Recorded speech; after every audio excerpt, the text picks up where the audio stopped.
eDrawings is an excellent tool for viewing CAD models, and now gets even more valuable for 2019. eDrawings now supports several new CAD file formats. Parasolid, SolidEdge, ACES, JT, and NX files are now supported for viewing, making eDrawings your go-to choice for CAD file viewing. Viewing configuration data has always been available for exported EPRT and EASM files.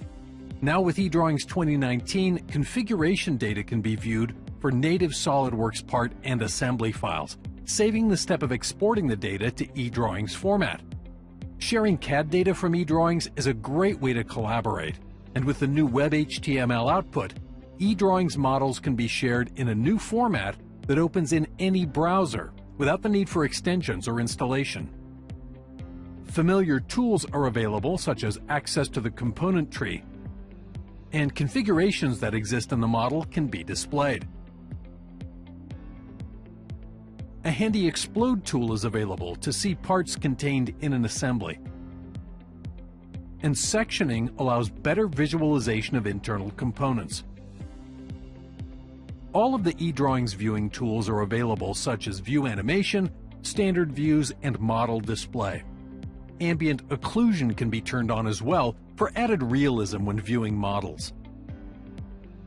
And finally, performance in eDrawings 2019 gets a big boost. On the left is eDrawings 2018, and on the right is eDrawings 2019. As we rotate the observatory assembly in eDrawings 2018, you can notice there is a bit of delay before the assembly catches up to the mouse, and you'll notice that some of the smaller details in the lower floors get removed. This removal of detail during rotation is done by design to help speed view manipulation, but comes at the expense of visual appeal.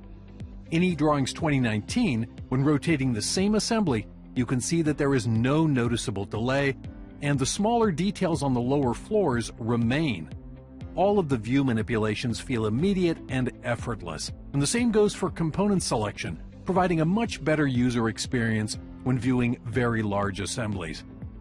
eDrawings 2019 extends its capabilities to view more CAD file types, offers better sharing through the new Web HTML output, and provides a big performance boost when viewing large assemblies.